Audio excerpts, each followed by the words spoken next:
Howdy folks, Bill the Tractor Man here. Just going to do a quick video on my cell phone about the exhaust I did on this Ford 861 Powermaster.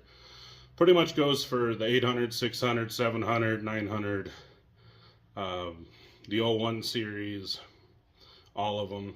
Anyway, this is the Ford reproduction, if I can, muffler from Steiner. And then I had this pipe made because I have a loader. I can't run the exhaust down the bottom here, and I don't want the exhaust going up out the top. I think that looks bad on this tractor.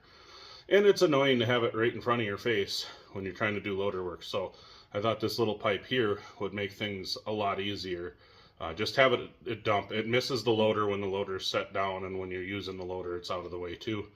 And it's probably less likely to get caught by branches and stuff if I take it out in the woods, and it's not going to cause a grass fire if it runs down.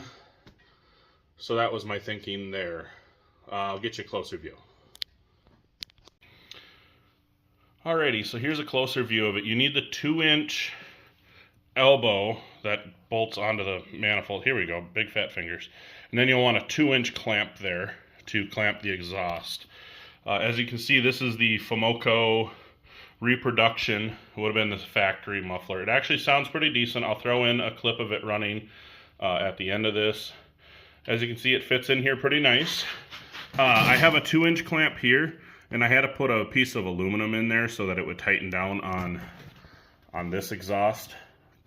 So, but behind here is a bracket that goes to the fuel tank support that supports the muffler also if you want to run down or up exhaust. I ran the bolt through it. Let's see if I can get a view. It's up there. And it's pretty simple. I'll add in that clip at the end here of it running so you can hear how it sounds. I think it sounds pretty nice. Anyway, thanks for watching. Please comment, rate, and subscribe. We'll see you in the next video.